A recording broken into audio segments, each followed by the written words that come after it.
Hi everyone, welcome back to 33 Founders. You've chosen a very exciting day to join us because I'm here with the twin brothers behind Tune. Thank you so much for joining me, Lucas and Lee. Thanks for having us. So 60% of the top 20 grossing mobile apps are using your service. Can you run me through how your product's mobile app tracking and HasOffers work? Yeah, so mobile app tracking provides marketing analytics, and it was actually,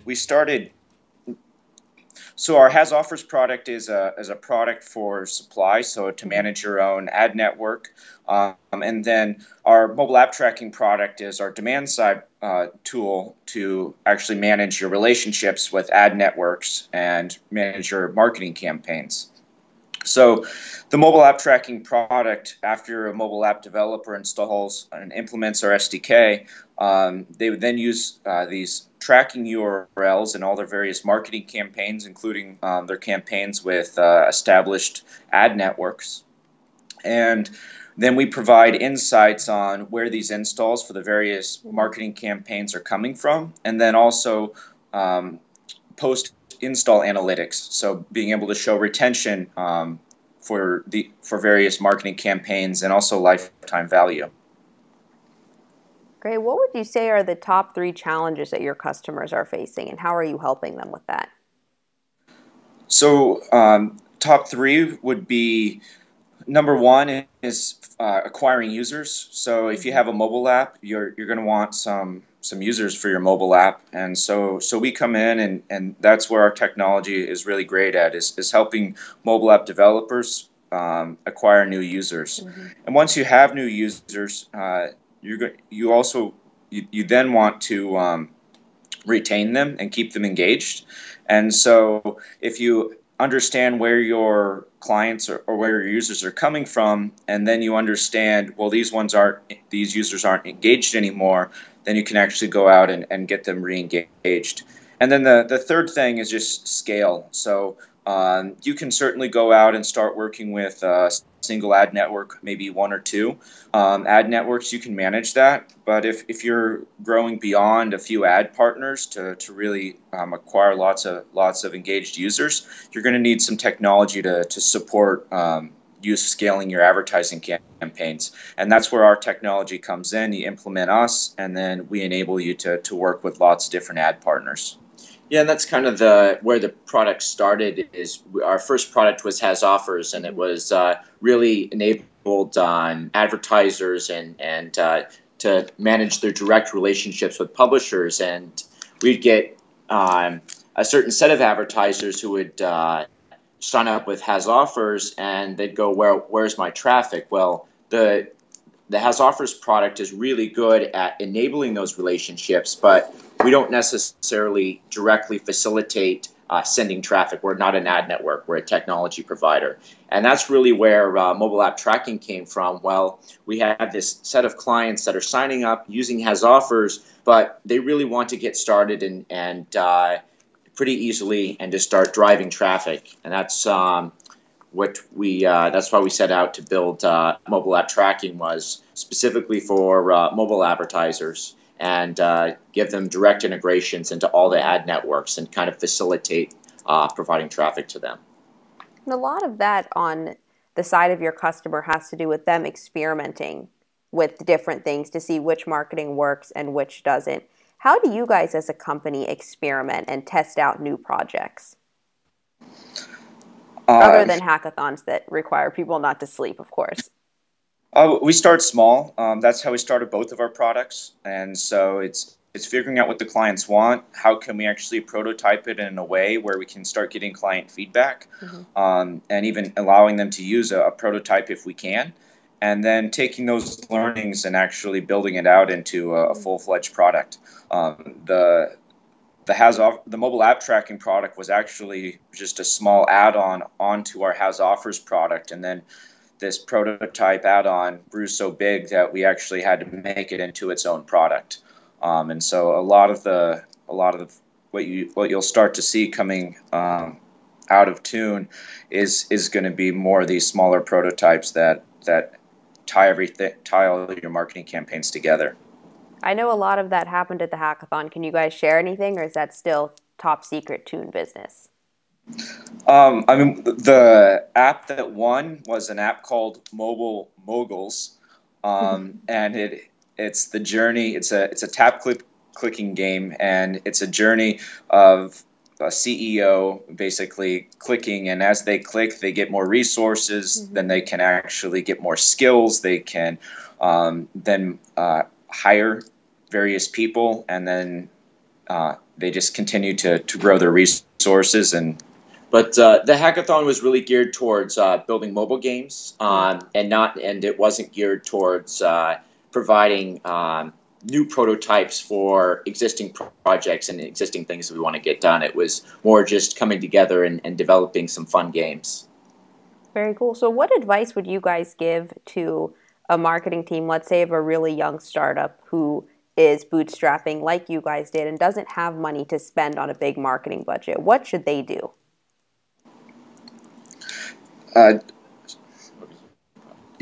Focus on product, number one. So talk to your clients, focus and build a product that your clients want. And once you start getting traction with your mobile app, then you can actually bring a technology partner in like us to really help scale that mobile app. But if you don't have a great product and you just want to spend money advertising, it's not, in the long term, that's not going to work out. So when you're small, build a great product, let it to start grow virally, and then a technology partner like us can provide, enable them to really scale their app even more. So then product would come before marketing in the early days, of course. Yep, for sure. I want to shift gears for a couple of minutes and talk about emerging markets. One of my favorite parts of researching for our conversation today was learning about what you guys are doing in places like India and then soon to be Latin America. India has been especially interesting for you guys. Can you share a little bit about that? Yes, both India and South America are somewhat behind and have a little bit more of a fragmented market. And so we found great success by taking our technology over there and teaching them about how advertising technology can help help them measure their marketing campaigns. And so it's just been a process of education, and as they learn how our technology helps them, we've been able to find them. I know that you guys have seen over 180% year-over-year growth in India, and you want to start getting some people on the ground there. When you're opening an office in a new space, especially one that's so far from your headquarters in Seattle, do you feel it's important that one of you guys are there or someone from senior management is there in the early days? Not necessarily us or senior management. One of our biggest success factors in setting up remote offices or offices outside of Seattle has been finding someone on the team who necessarily hasn't been in management that was passionate about moving there and starting an office, but they participated in our culture. And so they know what we're about, how we interact with clients, how we actually develop our products, and how we communicate with everybody. And that's kind of been our most successful technique for starting offices. We did it for San Francisco. Lucas, I guess in this case, moved down. But then one of our guys from our San Francisco office moved to New York to start that office. We had another guy from San Francisco move to Seoul, South Korea.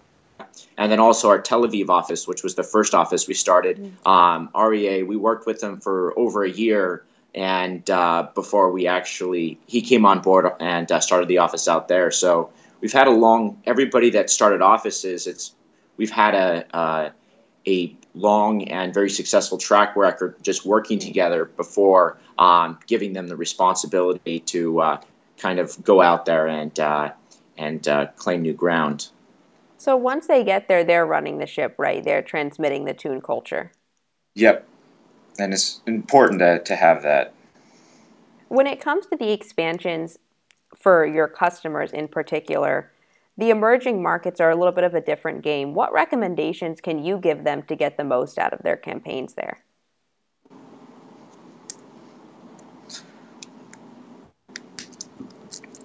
Probably the number one is just finding the right partners that are in there, that are in those markets, and that's something that we're actively trying to figure out, who are the best ad networks in these emerging markets. And as we get a bigger footprint in those areas, we're certainly going to know more of those answers.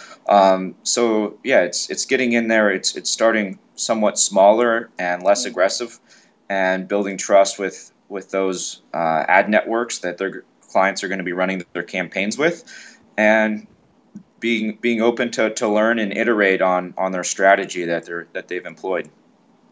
Great. So I'm really excited because I want to shift gears now and go back to the super early days when it was just the two of you guys building stuff before you were in high school and then in high school and college. What intrigued you so much about this space, especially as kids? The biggest thing would be the ability to build something and then measure it. See the results. And see the results. So traditionally with online advertising, you can build it, you throw an ad up there, and that's the thing that you get to measure. And so it's fun being able to have that, such a quick ability to learn, and then the part after that is to iterate on your learnings. And then so we've just been playing around in this industry a long time, and still love that part of learning and measuring and then iterating. Liz Wiseman has a great quote where she says, "My real value didn't come from having fresh ideas. It was having no ideas. When you know nothing, you're forced to create something." You guys were incredibly young when you started this. You were only 23. What were some situations where you just had to iterate on your feet and figure it out? I mean, the HasOffers product, when we first launched it, we had no business model. Our idea was we'll give it away for free and see what happens. And so it took us, that was a big challenge. I mean, we had to figure out how can we actually monetize analytics and provide enough value that our clients want to pay us. And so that's probably was our biggest challenge starting out, was having a free product and now transitioning really into an enterprise player, but working with everybody. That required quite a bit of iteration. And another one, I mean, starting our San Francisco office, so we were trying to do a lot of sales to mobile app developers out of Seattle, and we weren't involved in the community.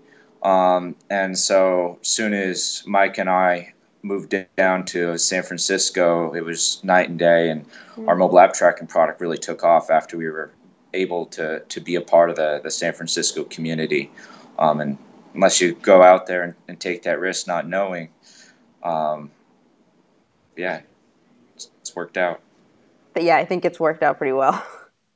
That goes right into what I want to talk about next, which is Tune's growth. You guys have been recognized as one of Inc.'s fastest growing companies 2 years in a row. You just hit a $60 million revenue rate, and now you have over 250 employees. So like you just said, Lee, you guys started out giving this away for free. Let's take some time to talk about that growth. First of all, how does it feel to you guys to look back and see what you've accomplished? I mean, it's pretty amazing, but our jobs inevitably haven't changed much. We're still programming every day. And so I think that's been one of the contributing factors for us to continue to grow. Is we're still in it every day and still learning every day, which is how we're able to kind of provide our best knowledge and skills back to everybody that's here at Tune. When it comes to your team, how are you guys expanding in terms of hiring? What are you looking for when you bring people on? Biggest one's passion and ability to learn. So even some of our new programming hires, where they don't actually know the language that we want them to be building in. Wow. Like Go is a new computer programming language, so a lot of people have some Java or C experience, but they've never programmed in Go, and so we're bringing them on because they're passionate and they want to learn.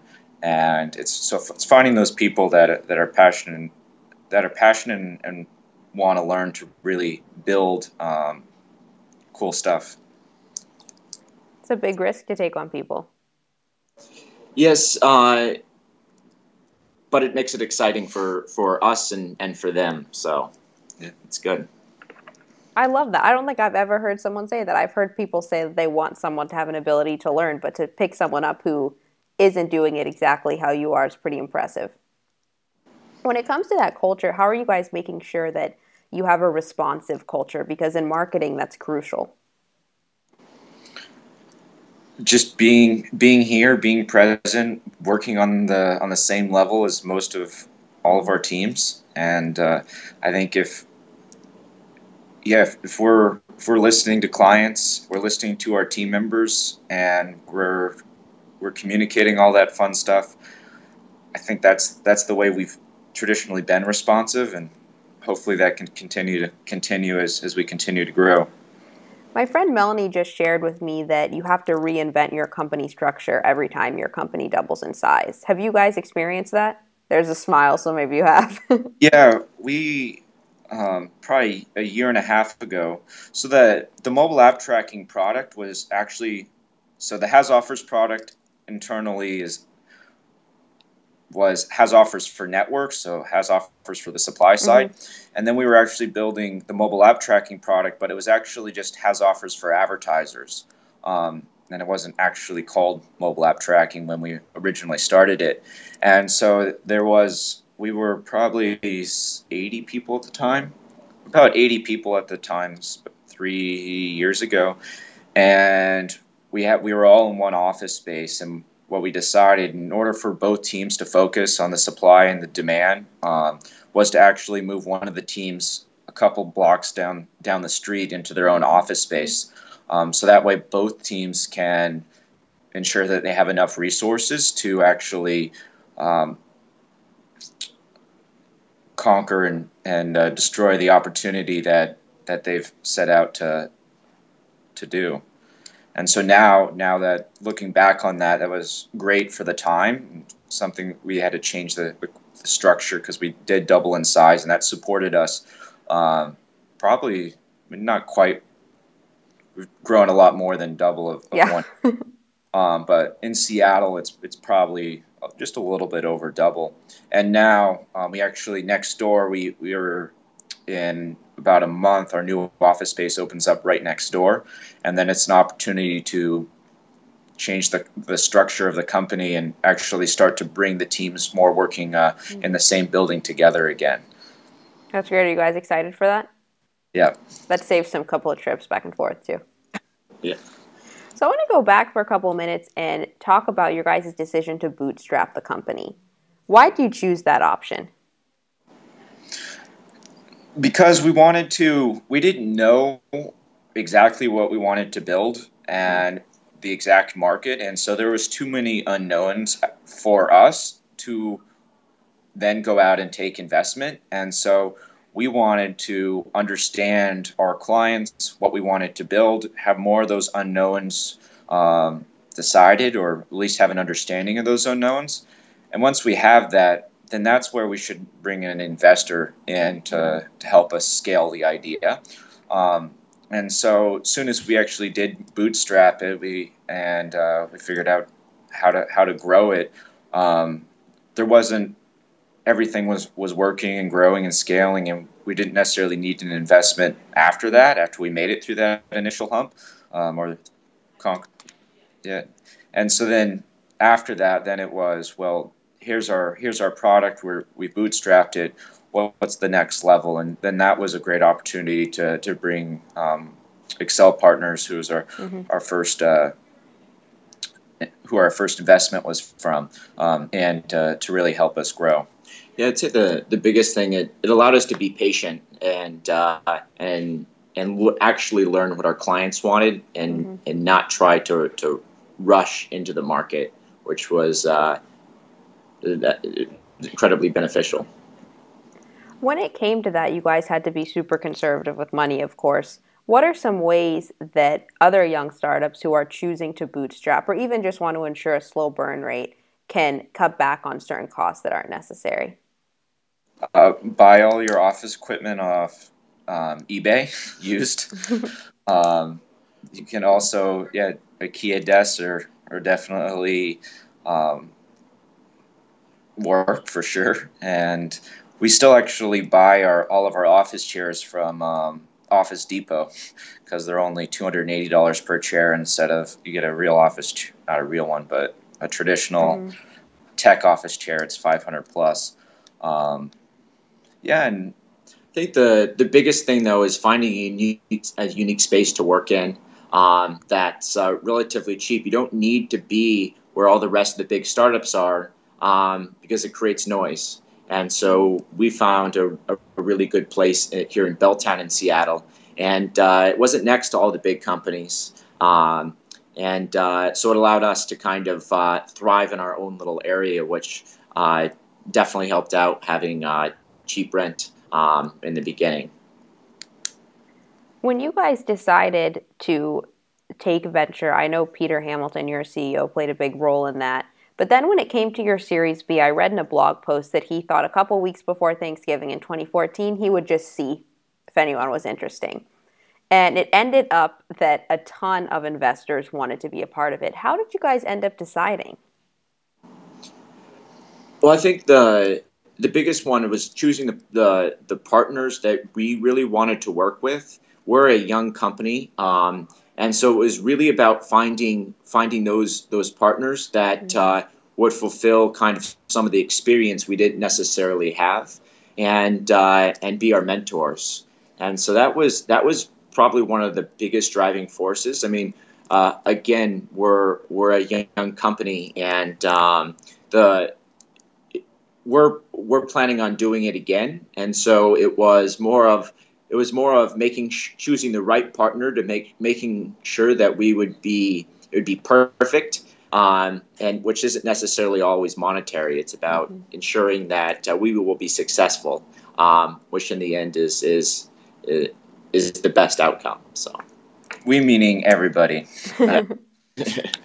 So I know right now you guys, for your Series B, it was Excel Partners, Icon, and Performance Equity Management. How are they helping you guys? When you say mentorship, what are you reaching out to them about? So growing our sales team, growing our marketing teams, how do we actually go into particularly Southeast Asia? How do we set up offices over there? And then also, who are some other strategic hires we need to be bringing on board and having a network to help bring those people on board. So the best part is they're asking the questions that because we haven't necessarily been in the same place, they're asking the questions to get us to kind of think about how should we solve it, rather than it just kind of happening in the background and not really thinking about it. Great. And when it comes to bringing on people, I love how Peter came to be CEO, because I found out that he started out in opera, which was definitely not what I was expecting.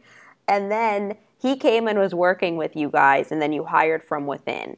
How beneficial was that to hire from within? Amazing. I think there's only two out of 11 people on our executive team that you could classify them as hiring externally. And all the rest of our E team has been people that started out much years ago and promoting them to have more responsibility. And I mean, I think Lee and I have never done it before. I mean, we've definitely been entrepreneurs for a long time, but as far as growing a company to this size, we haven't done it. So we like working with other people that haven't done it either, but want to figure it out. And so if we can all figure it out together, that's going to be fun and rewarding for all of us. So and the other thing is it helps carry the culture. The individuals that do want to step up, they're the ones that best know what Tune is about. So when it comes to the future, what Tune's about and where you guys want to go, what are the big 2015 milestones you want to hit? So we have a few. Well, we've done a few acquisitions. One of which that's publicly known, which is the Mobile Dev HQ team joining Tune, which has been amazing. So yeah, 2015 is about taking all of our products and unifying them underneath the Tune brand, and really building a powerful marketing console. And so it's about bringing everything together. One of the things I thought was so interesting about that particular acquisition is you guys started out as a partnership and then felt, hey, there's a lot more that we can do here. How did that conversation evolve? Well, all of the acquisitions we've done, have started out in some sort of partnership. It's kind of like a prototype, right? So if we're going to buy anybody, how would our technology actually work together? How would our teams work together? And so it was a matter of that going really well, and those pieces fitting together, and it made more sense for us to join forces. So going back to that idea, how do we be responsive and build prototypes? It's doing those small tests to see how potential partnerships would work, and sometimes it's good to join up. It's like dating, and then you can decide. Exactly. The first part. Yeah. So I always end all of the 33 Founders episodes on uncertainty. And before I dive into that, one thing I've noticed throughout this whole conversation is whenever you guys talk about anything, especially something that's challenging, you smile. I want to be like that. And you've both said you've never done this before. So whether it's culture, whether it's expansions in international places, how do you deal with that uncertainty so that when someone asks you about it, you actually smile because you're excited? Just believe that you can figure it out. Believe in that your teams can figure it out, and also trust them. And I think it's belief and trust, and it's no problem's unsolvable. It's just a matter of putting your mind to it and doing it. And we have great people here and amazing leaders, and any challenge, it's us trying how can we show that we're a strong team and just do it. Same goes for you. I mean, it's probably just the fact that we do promote from within, and so those individuals, all the individuals, even myself, I stepped down recently as CTO and now Chief Architect, and we're on the battlefield every day with our team members, and so when something's uncertain, we generally have a good idea on how we can participate and help solve it, rather than being at the 5,000-foot level. And so, I don't know. I think that's what makes it fun, is we can consistently be active contributors, disregarding if we're in a negative place or we're in a positive place. It's always solvable because we're participating. Great. Well, I can't thank you guys enough for being with me today, especially after the hackathon. Can we close with you sharing how people can stay up to date with you guys and everything you're doing at Tune? Yeah, our blog is so tune.com/blog is probably the best place to hear about cool things and that we're doing, and also that's happening in the industry that's related. Yeah, that's probably the best. Lucas writes quite a few articles for the blog, and so if you want to see what he's up to, what he's thinking about, definitely swing by the Tune blog. Great. Thank you guys so much. Thank you very much for having us.